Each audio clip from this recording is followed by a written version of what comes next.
chers téléspectateurs, c'est parti pour un nouveau numéro de votre magazine d'information à l'essentiel. Un plaisir de vous retrouver sur Sen TV. Je rappelle que l'essentiel, vous pouvez nous suivre en direct sur notre page Facebook Sen TV officielle, mais également sur YouTube. Comme tous les soirs, je suis avec Abdoulaye Mbow. Bonsoir à vous, Abdoulaye. Bonsoir à vous, Nanaïcha, et bonsoir à tous les téléspectateurs de la Sen TV. Heureusement qu'il a plu aujourd'hui à Dakar. Heureusement pour certains. Oui, et dans plusieurs localités du pays. Mais ce qui est dommage, c'est qu'après la pluie, à Dakar principalement, c'est le mauvais temps.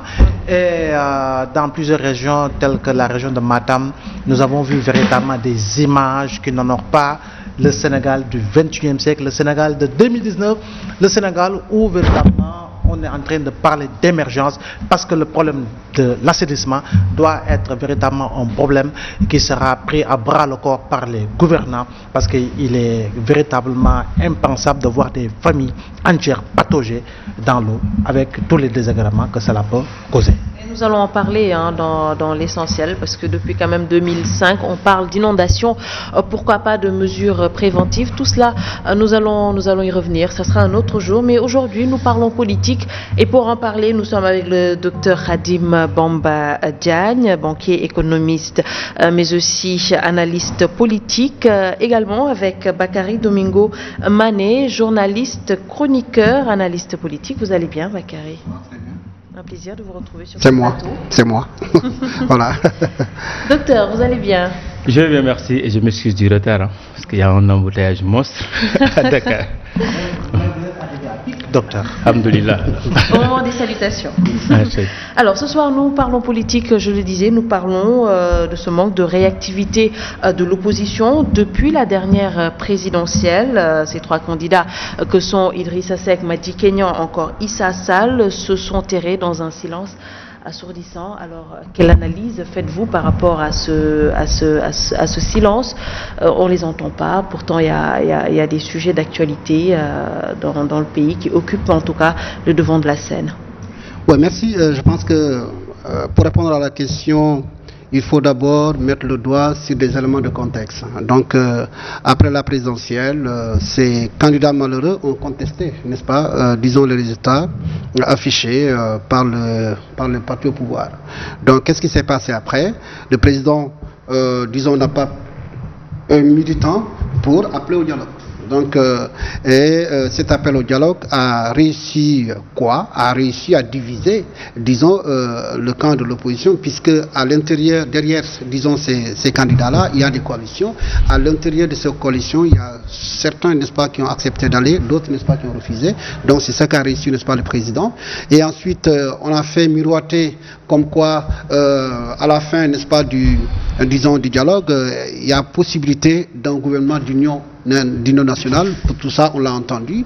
Et voilà. Et l'autre élément, n'est-ce pas, de contexte, c'est, disons, le dialogue qui a réussi, ou du moins qui a réussi à arriver, n'est-ce pas, en consensus. C'est-à-dire que c'est le report, n'est-ce pas, des locales. Donc, quand vous prenez tous ces éléments-là, on peut être amené, disons, à comprendre un peu la léthargie dans laquelle, n'est-ce pas, se trouve l'opposition. Mais vous avez parlé de Idi, vous avez parlé, n'est-ce pas, de Issa Sall et de Madické. Mais pour ce qui est de Madické, il faut simplement dire qu'il arrive, n'est-ce pas, qu'il prenne la parole. Le vrai problème, c'est au niveau de Idrissa Seck, n'est-ce pas, où justement, c'est vrai, lors de la prière, n'est-ce pas, de la Tabaski, il a fait sa sortie et consort. Bon, on l'a interrogé, il s'est exprimé, mais sur les grandes questions de l'heure, évidemment, on ne les entend pas tellement, voilà quoi, donc on peut se poser la question, pourquoi alors, n'est-ce pas, on ne les entend pas tellement. Donc, moi j'essaie d'expliquer d'abord à travers, n'est-ce pas, ces éléments de contexte, et lorsque vous parlez de ces trois, disons, candidats malheureux, à côté, vous avez un Sonko. Donc Sonko qui a un comportement, il a su se démarquer par des actes, n'est-ce pas, qu'il pose chaque fois que l'occasion se présente. Évidemment, il s'est fait entendre. Donc c'est pas le cas, n'est-ce pas, pour les autres. Maintenant, il faut aller chercher.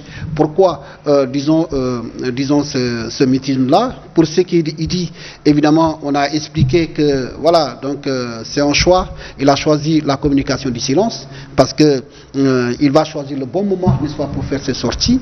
Donc pour ce qui est de Issa Sall, évidemment, on peut comprendre que le parti lui-même avait des problèmes parce que lui, n'est-ce pas, et le guide comment on les appelle, les Moustachidines, ne s'entendaient pas tellement. Donc, il y a des problèmes à l'intérieur, n'est-ce pas, de ce parti-là. Donc, on peut comprendre que Issa ait des difficultés vraiment à émerger, à se faire entendre. Maintenant, pour ceux qui les Madické, évidemment, c'est pas un parti politique. Il s'est présenté comme ça. C'est pas quelqu'un qui a une structure vraiment avec un appareil voilà, derrière. Donc on peut comprendre que même s'il fait des sorties, c'est quand les journalistes lui tendent le micro où il donne vraiment son avis. Donc toute cette situation permet à quoi à Macky? Permet à Macky de dérouler. Il déroule sans problème. La preuve, aujourd'hui, autre élément de contexte, il a pris ses vacances. Donc ça aussi, ça joue un peu. Ça peut expliquer, disons, ce climat un peu, disons, qui permet au président vraiment de se la couler douce sans être inquiété, même si à côté vous avez Aar Lubok, n'est-ce pas, qui occupe, n'est-ce pas, le terrain. Mais ce Aar Lubok, qu'est-ce que le président a réussi? Il a réussi vraiment à annihiler les efforts vraiment de certains comme Guy Marissagna, comme Adama Gaye. C'est pas fortuit. Donc tout cela, il est dans la logique carrément d'annihiler toutes ces forces qui peuvent lui faire, n'est-ce pas, ombrage. Et aujourd'hui, on assiste à une situation où vraiment le parti au pouvoir n'a pas tellement d'inquiétude. Alors à ce niveau, docteur Hadim Bamba, est-ce que le fait d'être embarqué dans un dialogue national ou politique voudrait-il signifier ne pas émettre des critiques sur la gouvernance politique, sur la gouvernance économique, etc. Alors moi je pense que si on fait une analyse froide de la politique sénégalaise, il faut qu'on note que il y a une fin d'un cycle politique. Il y a, si vous observez bien la situation politique, vous voyez que les deux grands partis, à savoir le Parti socialiste et le Parti démocratique sénégalais, n'avaient pas de candidat à l'élection présidentielle de 2019. Il y avait plus, à part le parti de Sonko, il y avait une coalition autour de Idrissa Seck, une coalition très hétérogène. Le parti PUR, quoi qu'on puisse dire aussi, c'est pas un parti structuré comme on a l'habitude de le voir au Sénégal. Madi Kenya a presque 10 jours ou 20 jours de parrainage et s'est déclaré candidat. Donc moi je pense que le problème fondamental c'est l'absence du Parti démocratique sénégalais à l'élection de 2019 et le problème est encore plus profond que pour moi, c'est pas seulement que le président Macky Sall a mis en place des stratégies pour quelque part être seul, ne pas être dérangé par les autres, mais c'est la fin d'un cycle. On avait l'habitude d'avoir des partis, mais des partis portés par une personne. Alors, le Parti démocratique sénégalais porté par Abdoulaye Wade n'a pas de candidat, ça c'est un grand problème. Idrissa Seck avec Khalifa Sall, Malick Gakou, chacun maintenant à la fin de l'élection, chacun maintenant part de son côté et on vit une situation extrêmement compliquée et je dis que je ne sais pas qu'est-ce qu'Idrissa Seck peut faire parce que d'autant plus qu'il avait dit que ça devait être sa dernière candidature, c'est une chose, qu'est-ce qu'il va faire? Il n'y a qu'un seul parti, pour moi, qui reste sur le champ politique pour s'opposer à Macky Sall, et légitime même, hein, c'est Pastef, les patriotes. Mais Madické n'a pas de parti. Le PUR, je ne l'ai jamais connu. Je n'ai jamais connu le fonctionnement du PUR avant 2012, je pense, hein, avant 2017. Et je pense que ce n'est pas des partis comme les partis traditionnels que nous connaissons. Et Idrissa Seck, je suis sûr et certain que il a un problème fondamental, hein, un problème de son parti, parce que il ne peut plus être candidat d'après lui. Et je ne vois pas un second. C'est des problèmes internes de ces grands partis-là. Et si ces partis-là n'ont pas encore jusqu'à présent réglé leurs problèmes internes, je ne pense pas qu'avec leur organisation presque déstructurée, à part PASTEF, les Patriotes, je ne vois pas un parti politique qui peut continuer à s'opposer à Macky Sall d'une manière régulière, cohérente. Parce que Khalifa Sall, on ne sait pas sa position, Malick Gakou, et depuis après l'élection de Macky Sall, on pose avec acuité le problème du pétrole au Sénégal. Pour moi, des partis politiques ou bien des partis qui veulent avoir de l'avenir politique, qui ne se prononcent pas, je me suis dit qu'ils sont dans d'autres situations internes que politiques. Même s'ils n'ont pas des partis forts, peut-être qu'on va les appeler comme ça, ils avaient quand même des programmes qu'ils avaient proposés aux Sénégalais. Alors pourquoi, après tout ça, ne pas continuer à défendre justement ces programmes-là? Vous savez, la politique, c'est complexe, surtout au Sénégal où quelqu'un peut se lever à 3 mois des élections pour être candidat. C'est une chose.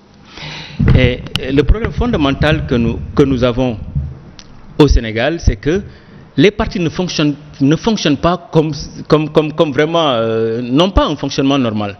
Si vous voyez le PDS, c'est Abdoulaye Wade qui décide, c'est Abdoulaye Wade qui fait tout. Idrissa Seck avec son parti aussi, c'est la même chose. PUR, comme l'a dit Bakary tout à l'heure, il y a un problème entre le chef spirituel et le chef temporel. Modiké, bon, je pense que Modiké a voulu juste être candidat, mais il n'a pas encore de parti. Et donc, le problème est plus profond que ça. Pour moi, ce n'est pas Macky Sall, parce que Ousmane Sonko qui est arrivé deuxième, je pense que c'est le seul parti d'opposition au Sénégal.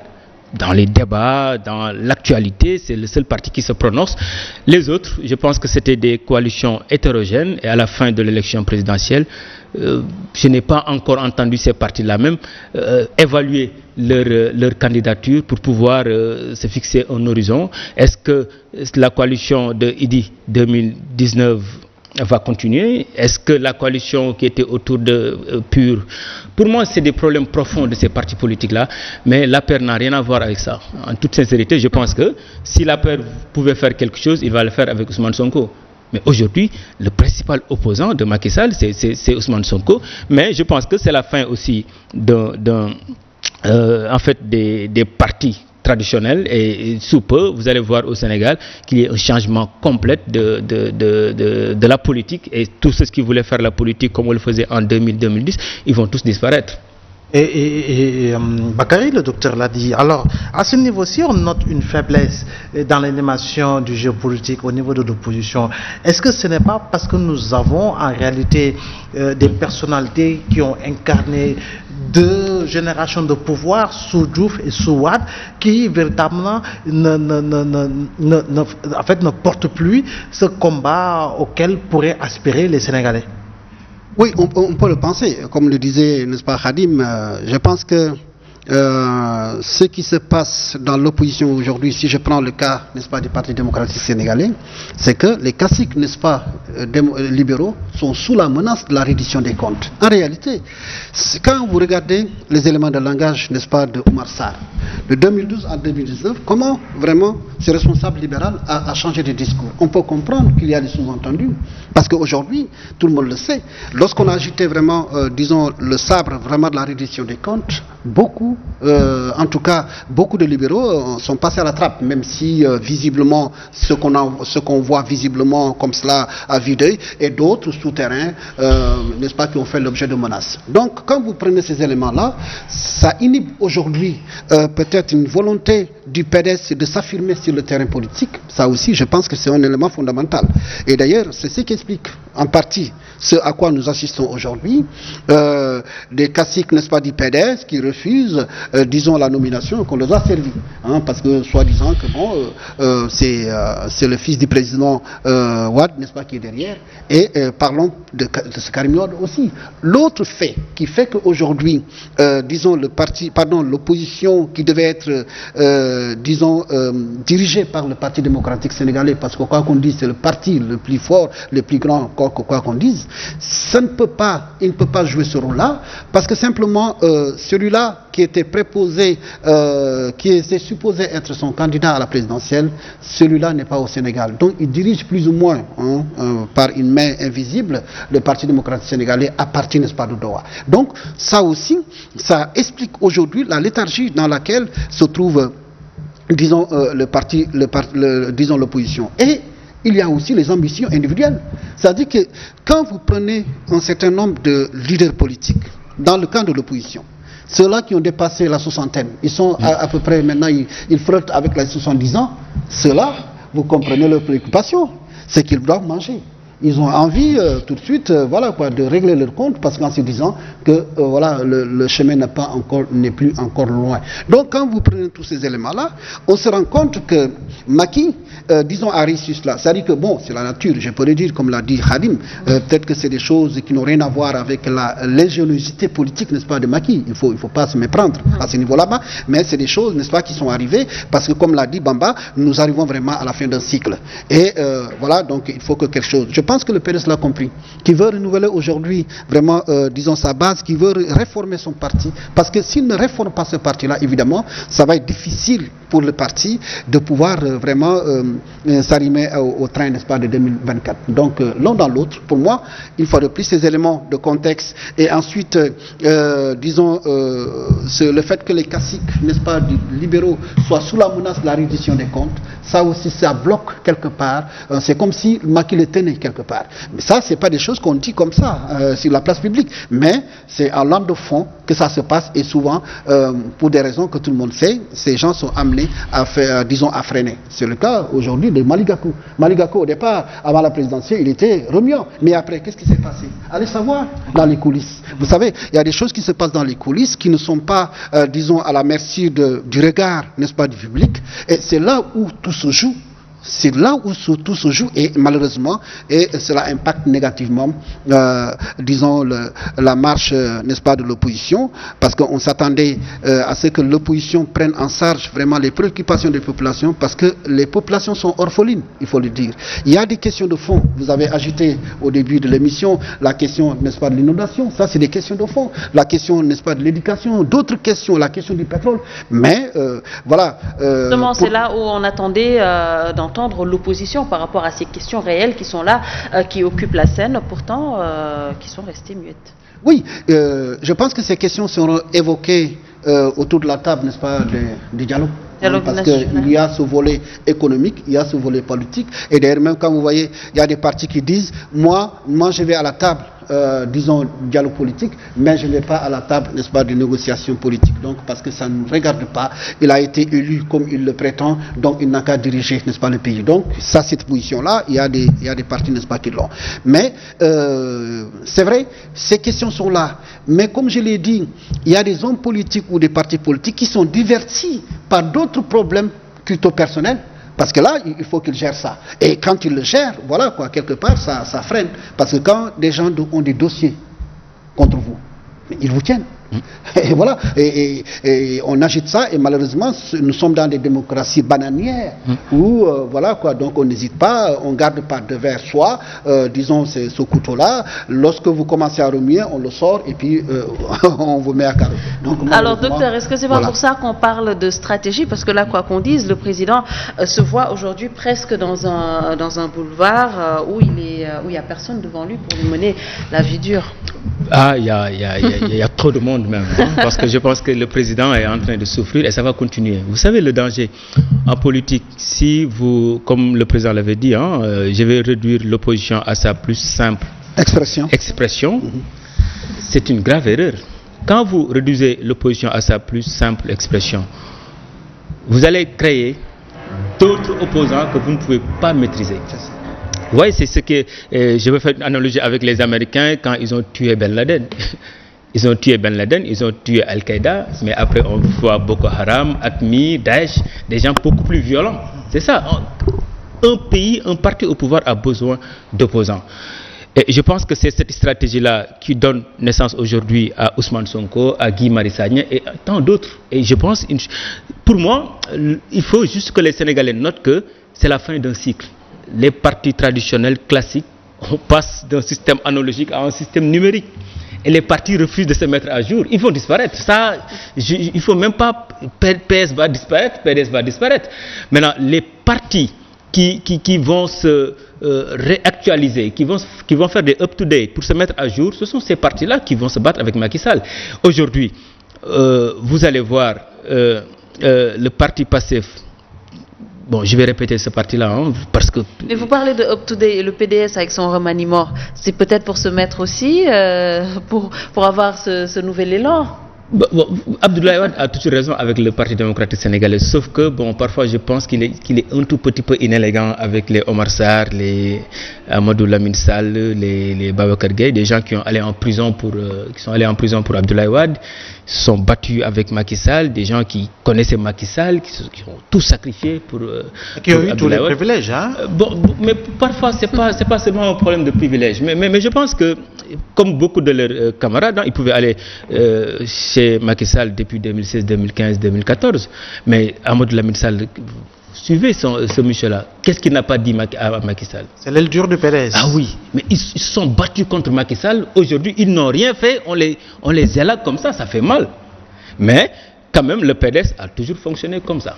Depuis l'exclusion d'Abdoulaye Wade en 85 par Serigne Diop et Mbaye Ndiaye, quand ils ont dit qu'Abdoulaye Wade a trahi l'idéologie du parti, parce que le PDS était un parti travailliste originel. Abdoulaye Wade, selon Serigne Diop, a fait un virement du parti travailliste au parti libéral. Serigne Diop et Mbaye Ndiaye et tant d'autres avaient chassé Abdoulaye Wade du Parti démocratique sénégalais. Et qu'est-ce qui s'est passé? C'est Mame Madior Boye, ancien Premier ministre, qui était le juge, qui a quelque part redonné le Parti démocratique sénégalais à Abdoulaye Wade. Depuis lors, Abdoulaye Wade a dit que pour protéger le parti, il nous faut un article 23. L'article 23, c'est quoi? Je suis le Zeus et l'Osiris du parti. C'est-à-dire que c'est moi qui fais, c'est moi qui défais. Entre deux congrès, je peux représenter le parti. C'est Abdoulaye Wade. À part Karim Wade, nommé au congrès, qui a été choisi comme candidat en 2014 ou 2015, mais tous les autres ont bénéficié de l'article 23 du Parti démocratique sénégalais. C'est qu'Abdoulaye Wade n'a jamais eu un parti, il a toujours eu un fans club. C'est lui qui a nommé Ousmane Ngom, Idrissa Seck, et vous voyez, quand il a voulu enlever Idrissa Seck à partir de 2003-2004, qu'est-ce qu'il a fait? Il était le numéro 2, il ne voulait plus de lui. Il a créé Direction politique nationale. Et qu'est-ce qu'Abdoulaye avait dit? Pour éviter le numéro 2, il a dit qu'on va présenter la liste par ordre alphabétique. Comme Idi était un sexe, arrivé au dernier de la liste. Après, qu'est-ce qu'il a fait? Après avoir liquidé Idrissa Seck, il a pris Macky Sall comme numéro 2. C'est son choix. Il a toujours fonctionné comme ça. Donc, Abdoulaye Wade, et ce qui m'a plu, c'est que au moins, c'est la fin maintenant. Abdoulaye Wade a joué depuis 2003, quand Idrissa Seck disait qu'il était un excellent fils d'emprunt en attendant la maturation du vrai fils. Personne n'y croyait en 2004-2005. Tous les actes que Wade a posés de 2005 à maintenant, c'était pour mettre Karim Wade au devant de la scène. Aujourd'hui, maintenant, c'est le point d'achèvement. Il a liquidé tous les vieux, il a donné Karim Wade et les jeunes. Maintenant, tout le grand problème, c'est quoi? Est-ce qu'ils ont une carapace politique? Parce que qu'il soit Karim Wade, qu'il soit Bara Gaye, les têtes de file, est-ce qu'ils ont vraiment une carapace politique qui peut permettre à ce parti-là de pouvoir résister face à la montée des activistes? Parce qu'aujourd'hui, on a éliminé les partis, mais on n'a pas éliminé la contestation. Les activistes sont là. Le parti Pastef aussi est là. Je pense que Bara Gaye, Karim Wade, ça va être très compliqué. Mais quand même, Abdoulaye Wade est cohérent, il est dans la légalité, même si on peut discuter sur la légitimité de cette décision-là. Ça m'a fait très mal de voir que ces gens-là qui ont tout sacrifié pour Abdoulaye Wade, je pense que ces gens connaissent Macky Sall plus que Karim. Mais ils se sont battus non pas pour Karim, mais pour Abdoulaye Wade. Mais je pense que Wade devait même essayer de trouver une porte de sortie pour tous ces gens-là qui l'ont accompagné dans les moments les plus difficiles. Parce que leurs jeunes frères, quand vous regardez l'histoire du Parti démocratique sénégalais, ce sont les Omar Sarr, Babacar Gueye, je peux les appeler les aînés. Leurs jeunes frères, Diagne Fada, Abdoulaye Sow, Khafor Touré, Mamadou Lamine Keïta, ils sont partis au bon moment. Ils sont tous directeurs avec Macky Sall. Mais eux, ils ont voulu continuer le combat. Les autres, ils ont très tôt compris la direction d'Abdoulaye Wade, ils n'étaient pas d'accord. Voilà, ils ont quitté le parti. Et ça fait mal que, pour moi, le Parti démocratique sénégalais et le Parti socialiste sont des patrimoines. Aujourd'hui, on va perdre ces deux partis-là. Ils vont mourir de leur bermon. Je suis désolé parce que ces partis-là n'ont pas respecté les règles démocratiques vraiment que la politique exige maintenant. Mais Bakary, quand on regarde le développement fait par le docteur Bamba Ndiaye, si on en revient un peu plus loin, en 2007, quand Abdoulaye Wade gagna au premier tour la présidentielle, au moins l'opposition a eu l'ingénieuse idée de lancer les consultations citoyennes, de tenir les assises, etc. Et on a vu les résultats que cela a donné en 2009 avec la perte des grandes villes par le Parti démocratique sénégalais ou la coalition SOPI, si selon. Mais cette opposition sous Macky Sall, en réalité, n'a eu qu'à créer des plateformes dont la durée de vie n'excède pas 1 an ou 2 ans. C'est FPDR par ici, coalition, alternance, etc., etc. On a l'impression que c'est une opposition qui se cherche depuis pratiquement 8 ans. Oui, je pense que, comme je l'avais dit à l'entame de mon propos, peut-être que c'est les éléments de contexte qui peuvent nous permettre de mieux comprendre, parce que le PDS étant le parti le plus représentatif, ça il faut le dire, ce PDS-là avait des problèmes. Parce que dès que Macky Sall est arrivé au pouvoir, il a lancé son opération reddition des comptes. Donc les caciques, n'est-ce pas, du PDS sont passés à la trappe. Et vous comprenez que, disons, la préoccupation de ces gens-là, c'est de sortir de cet étau plutôt que d'envahir, n'est-ce pas, la rue ou bien de revendiquer, n'est-ce pas, pour les populations. Donc on comprend que Macky Sall a réussi à divertir, n'est-ce pas, cette opposition-là, qui devait être représentée, n'est-ce pas, par le PDS. Le PDS avait d'autres préoccupations plutôt que vraiment d'envahir la rue et de porter la parole, n'est-ce pas, des populations. Donc je pense que cet élément de contexte, vraiment, on peut l'expliquer. Autre chose, c'est que lorsqu'on parle de la situation du Parti démocratique sénégalais, qui doit être, ou qui est la locomotive, n'est-ce pas, de l'opposition, cette locomotive, n'est-ce pas, a des problèmes. Parce qu'aujourd'hui, au-delà des redditions des comptes, donc les problèmes qui minent, n'est-ce pas, le Parti démocratique de l'intérieur, ces problèmes-là, aujourd'hui, ça veut dire que le système démocratique lui-même, à l'intérieur de ce parti-là, a atteint, n'est-ce pas, ses limites.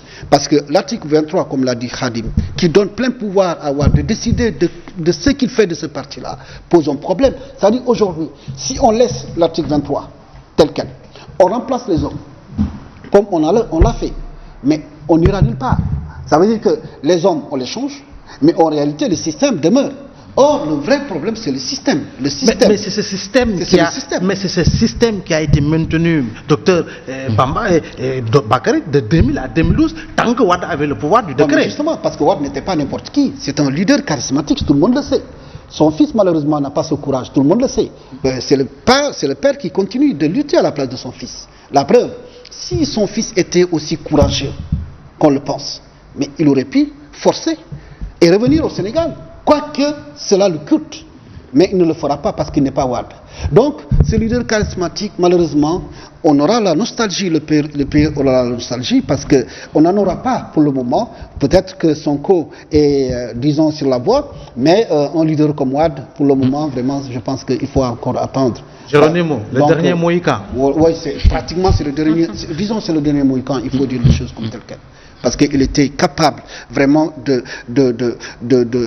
d'haranguer la foule. Il était capable de créer des situations d'insurrection. Lui, il était capable de le faire. Mais je ne vois pas pour le moment. Peut-être le jeune Sonko pourra le faire, mais il faut du temps autant. Et ce n'est pas malheureusement le fils de Wade qui peut le faire, puisqu'il est à Doha, dans sa retraite vraiment paisible, pendant ce temps. Voilà quoi. Donc, vous parlez des Mersal, n'est-ce pas? Sous les oasis, sous le soleil, n'est-ce pas, en train de se battre. Quand je prends un Mersal, c'est lui qui avait, quand tu prends les éléments de langage, c'est quelqu'un qui a vraiment un discours musclé contre Macky Sall. À la limite, les gens disaient, certainement c'est des problèmes personnels. Non, c'est son tempérament à lui. Donc, il s'est engagé. Mais au bout, qu'est-ce qui sous-entend cet engagement-là? Est-ce que c'était pour occuper la première place? Ou bien est-ce que c'est pour occuper une place voilà, qui le rend visible auprès du président, disons Abdoulaye Wade? Il ne faut pas se méprendre. Abdoulaye Wade connaît ses hommes et il n'a confiance en personne qu'à son fils. Et est-ce qu'on peut lui faire le reproche? Ce qui est légitime normalement. Est-ce qu'on peut lui faire le reproche? Ça aussi.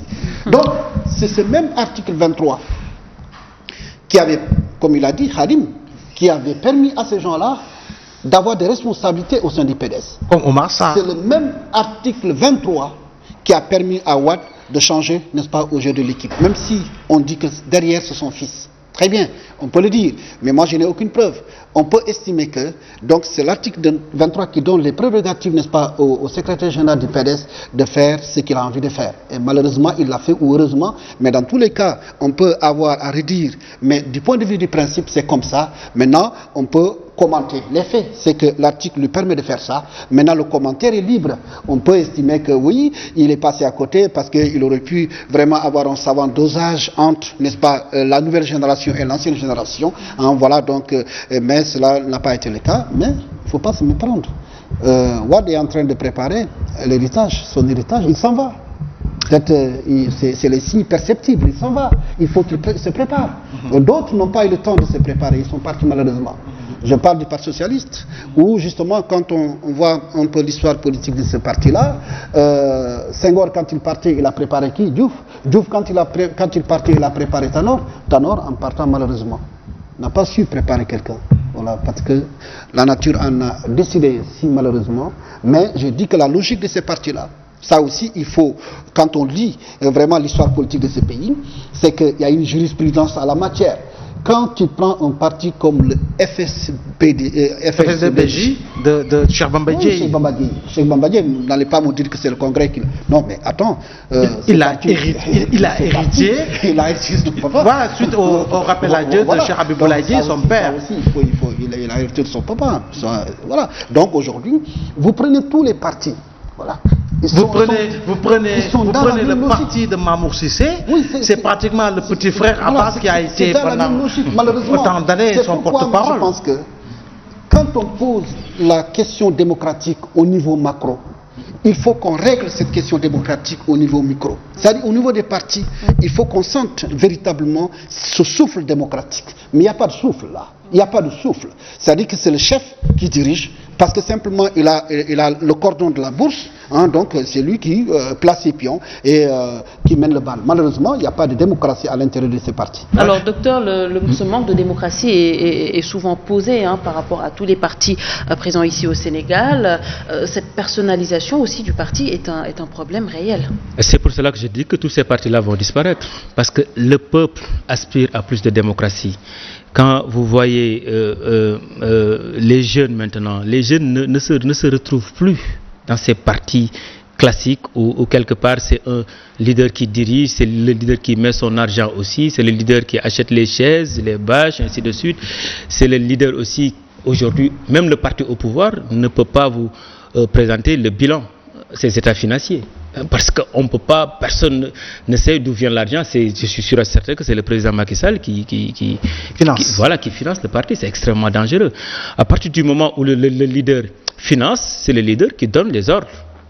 C'est pour cela que tous ces partis-là vont disparaître. Parce que ce que les gens ne voient pas ou ne comprennent pas, c'est qu'une société évolue. Je prends l'exemple aujourd'hui de la France. C'est la fin du Parti socialiste français, c'est la fin de l'UMP. Parce qu'à un moment donné, quand une population évolue, il faut se mettre à jour. Et aujourd'hui, les partis refusent de se mettre à jour.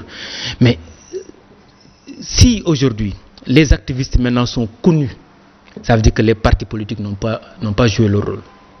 Aujourd'hui, si quelque part les activistes sont plus connus par les jeunes que les leaders de certains partis politiques, ça veut dire qu'il y a une faillite. Parce que moi j'ai toujours dit que le syndicat des hommes politiques, c'est un syndicat, ils peuvent parfois faire des menaces entre eux, prison, sortir, tout ça. Mais c'est des potes. Le peuple a compris maintenant ce jeu. À partir de ce moment, le peuple cherche pas quelque part une alternance, mais cherche une rupture. Et la rupture, ce n'est plus dans les partis classiques. Et je pense que si quelqu'un étudie l'évolution du parti comme PASTEF, l'évolution d'un activiste comme Guy Marius Sagna, ainsi de suite. Aujourd'hui, on arrête les activistes, pas les hommes politiques. Entre 2012 et 2015, on arrêtait plus les hommes politiques. Parce que le président Macky Sall aussi, pour gagner l'élection en 2019, avait mis en place une stratégie technique avant de mettre la stratégie politique en votant une loi qui interdit à Wade d'être candidat, à Moustapha Niasse d'être candidat. C'était une première élimination. Après, Khalifa en prison, Karim en prison, il dit c'est très bien que voilà, c'était pas un problème pour lui.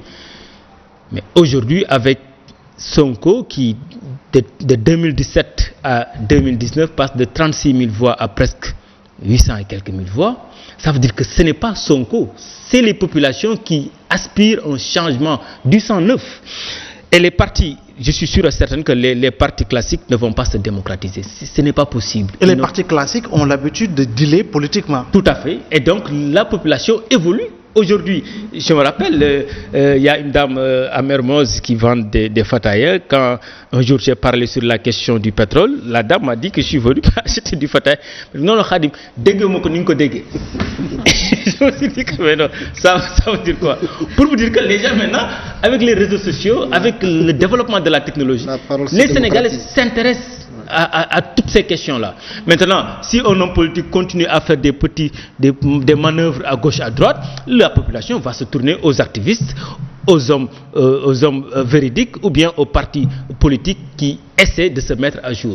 Donc, pour moi, les cartes vont être redistribuées et ce qui est sûr et certain qu'aujourd'hui, avec les activistes que nous avons, avec le parti passif, parce que le parti passif, c'est un parti tellement bien organisé que quand je suis, parce que moi je suis un observateur, quand je suis même les débats politiques, vous ne voyez plus, les khalifistes parlent de la libération de Khalifa Sall, point. Ceux qui sont avec Idrissa Seck, je pense qu'ils n'ont pas reçu l'ordre de parler, ils ne parlent pas, alors que la politique, ce n'est pas une question de parler à midi ou bien parler à 14 heures, c'est de manière permanente. Accompagner l'actualité. Effectivement. Accompagner l'actualité. Mais si maintenant un parti attend un mot d'ordre, il n'y a que Pastef que je vois jouer un rôle extrêmement important. Parce que dans un pays, on a besoin d'une opposition. Et quand l'Assemblée nationale, quand Sonko, je pense, faisait un discours, tous les députés avaient quitté l'Assemblée, je me suis dit que tiens, on vient d'avoir un opposant maintenant. Parce qu'il faut qu'il y ait une opposition contre un pouvoir pour pouvoir contrôler du dehors et dedans. Et il est le plus attaqué par les gens du pouvoir. Ah mais parce que c'est le seul opposant aujourd'hui. Et Sonko va surfer sur ça. Et tant qu'il continue de surfer sur ça, parce que je dis qu'en 2024, le prochain président de la République, ou bien les présidentiables en 2024, ce sont les hommes politiques qui se prononceront sur l'actualité du pétrole, du gaz, de nos ressources naturelles. Vous ne pouvez pas rater ces occasions-là et demander les Sénégalais de voter pour vous en 2024. Parce que dans ce pays, il y a eu tellement de deals entre les hommes politiques, tellement de choses qui ne sont pas quelque part claires qu'à un moment donné, ça pose problème. On a peur de quelque part tous les hommes politiques parce que simplement, d'habitude, ils peuvent s'attaquer entre eux. Mais in fine, vous voyez que voilà, il y a des transhumances à gauche, à droite, des gens qui essaient de... Voilà. Mais je pense qu'une chose est sûre, les Sénégalais veulent un changement. Et la politique qu'on faisait de 2010 jusqu'à 2017, ce n'est pas la politique qui va se faire de 2019 à 2025. Les choses vont complètement changer. Alors Bakary, vous l'avez dit, la parole se démocratise. Le président de la République avait soutenu ses propos, réduire l'opposition à sa plus simple expression. Mais aujourd'hui, est-ce que ce n'est pas cette opposition classique qui s'est auto-exclue de la scène politique ? Oui. En parlant pas comme le fait Ousmane Sonko de Pastef, en se préoccupant pas de ces questions essentielles. Tout à fait. Je pense que vous avez raison. C'est cette opposition, n'est-ce pas, qui s'est auto-exclue parce que elle n'a pas su prendre ses responsabilités face à des questions de l'heure qui sont agitées par les populations. Donc là, ces leaders n'ont pas à attendre la permission de qui que ce soit vraiment pour se mettre devant la scène.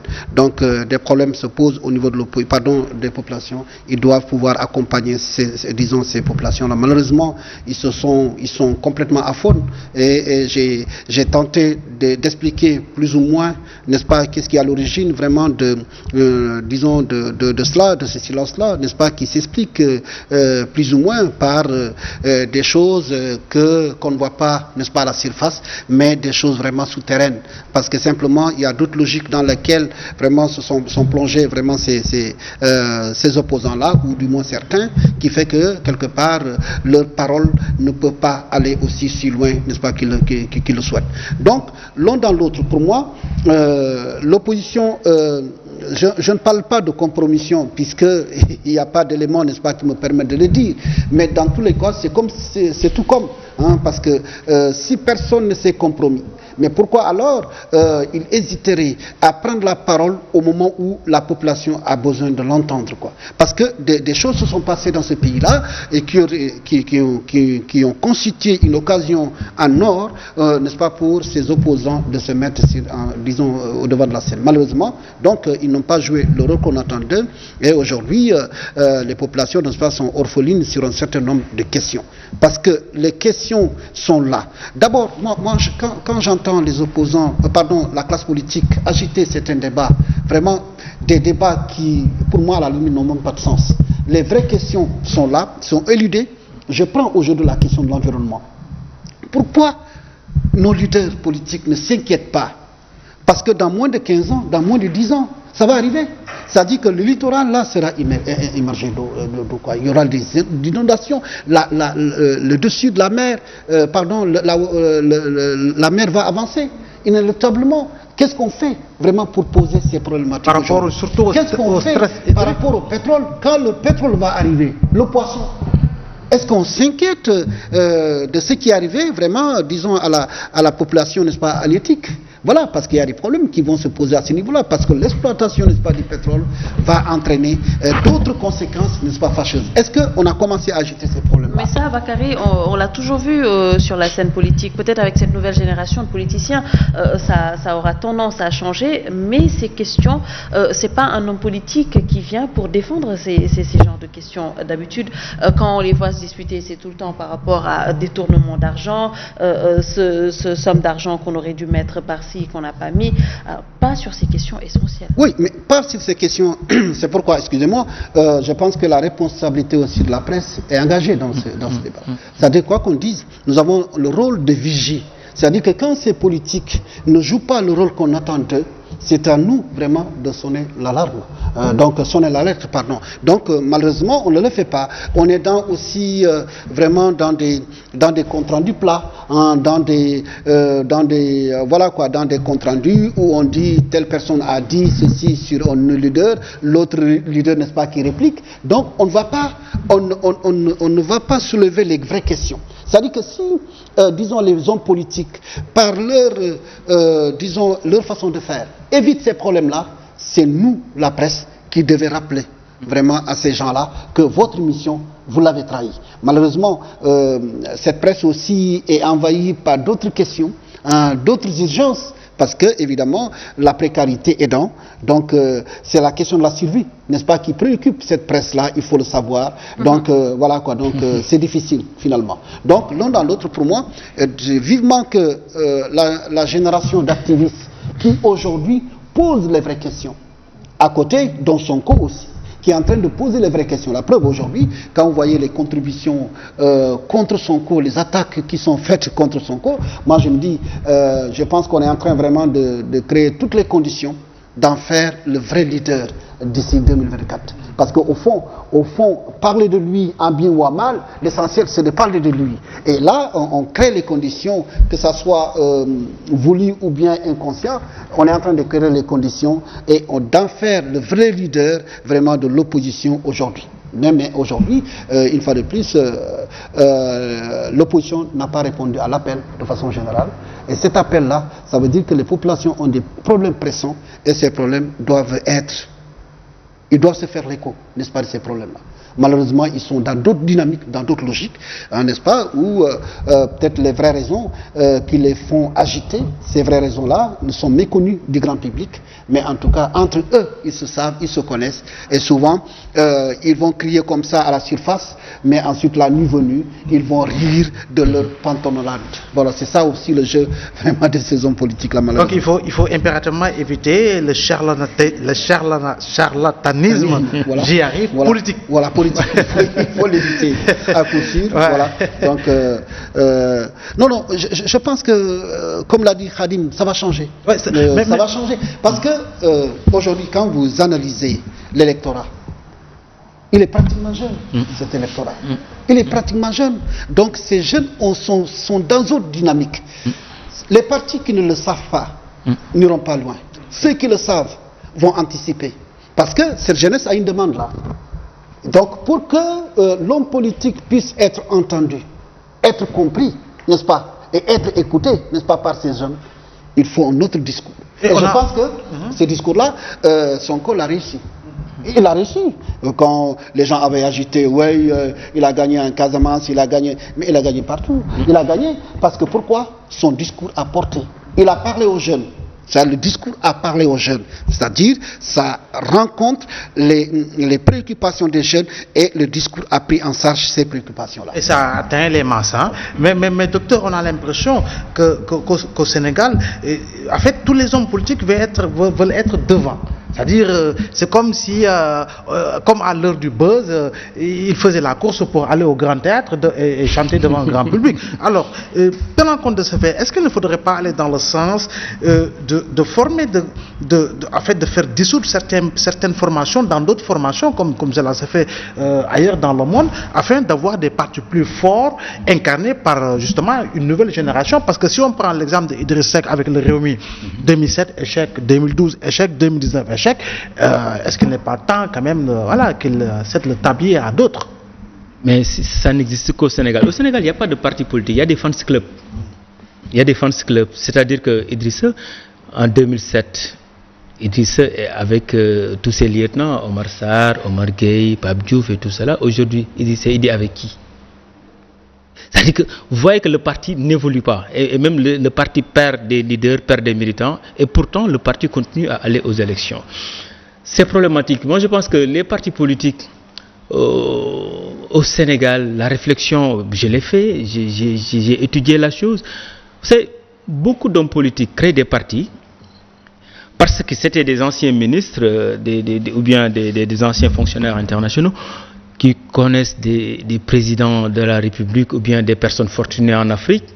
Vous créez votre parti, vous allez à une élection présidentielle pour juste demander aux autres de vous aider financièrement.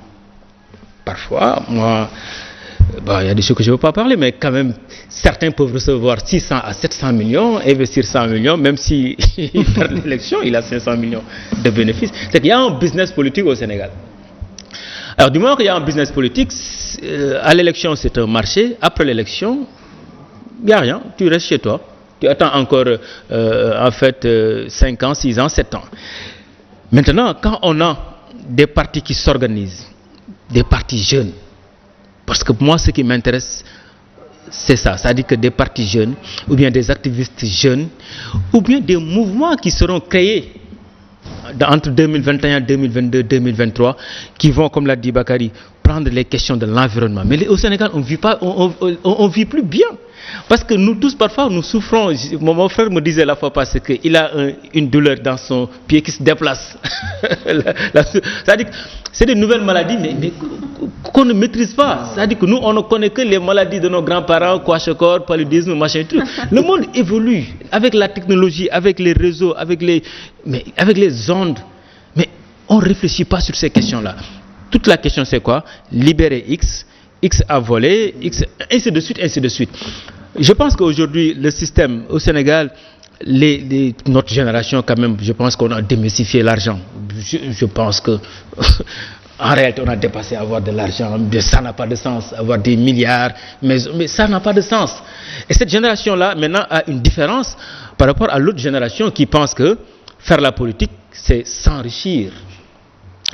Et du moment qu'on a cet objectif, c'est-à-dire qu'on est à la recherche phaussienne du pouvoir, on cherchait le pouvoir pour s'enrichir. Et là, on n'a pas besoin d'avoir des esprits compétents. Et c'est ça même l'esprit de la création du Parti démocratique sénégalais. Quand Wade disait à Senghor que je ne vais pas créer une partie d'opposition, mais un parti de contribution. Parce que j'ai vu qu'au Parti socialiste, c'est la base, c'est les Abdoulaye Diack, c'est les gens qui ne réfléchissaient pas, qui n'avaient pas des diplômes très élevés. Maintenant, nous allons créer, un parti d'intellectuels pour réfléchir pour vous. C'était ça l'esprit même de la création du PDS. Ouais. Mais à un moment donné, après, le PDS a pris, s'est transformé en parti de masse. Après, on a dit Boubacar Sall pour avoir. À un moment donné, on a fait de la politique maintenant un marché, un business pour s'enrichir. Un homme politique, 1 an, 2 ans au pouvoir, il devient riche. Et beaucoup de gens maintenant font la politique, non pas pour apporter des visions, non pas pour changer les choses, mais pour s'enrichir. Maintenant, moi, ce qui me fait plaisir à chaque fois que je viens au Sénégal, c'est de voir des jeunes qui font la politique et qui dénoncent, des jeunes fonctionnaires qui osent attaquer le parti au pouvoir. Cela veut dire qu'il y a quelqu'un qui te dit que je ne veux même plus que vous m'en nommez des postes de responsabilité et tout, ça ne m'intéresse plus, mais il faut que les choses changent. Parce qu'en France, aux États-Unis, dans tous les pays du monde, les jeunes ont pris leurs responsabilités. Parce que je vous dis que le Sénégalais de 1960 est plus riche que le Sénégalais de 2019, mais c'est vexant. Le Sénégalais de 1960 coûtait $1053, le Sénégalais de 2019 coûte $996. C'est vexant. Il y a trop de voitures, trop de monde, trop de pollution. Et on est devenu plus pauvre et chacun nous dit que non, on était là, on est là. Et on ne bouge pas. Si ça pleut, personne ne peut se déplacer à Dakar. Personne ne sort. Mais c'est un problème. Personne ne va au travail. Il est temps qu'on fait un stop and go. C'est-à-dire qu'on arrête cette façon de faire la politique et que les hommes politiques se mettent à jour, ou bien ces hommes politiques-là laissent la place aux jeunes qui pensent que faire la politique, c'est de dire que, au lieu de passer notre temps à attaquer la France, les États-Unis, Banque mondiale, parce que c'est le raccourci le plus facile.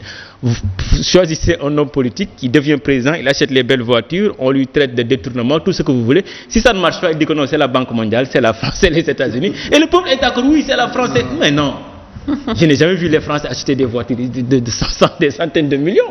Alors, il faudra qu'on tue, entre griffes, l'homme politique que nous avons pour mettre en place un homme politique qui pense qu'il est là pour une mission bien définie, faire les choses d'une manière... Heureusement que on est en train de changer, il y a une évolution des mentalités. Tout à fait, c'est pour cela que je dis que c'est la fin d'un cycle, à savoir le Parti démocratique sénégalais va mourir de sa belle mort, le Parti socialiste va mourir de sa belle mort. Et c'est ça. Maintenant, un Khalifa Sall peut créer son parti, un parti Dias ou bien quelque chose d'autre, avec d'autres mouvements qui vont en fait voir le jour à partir de 2021-2022.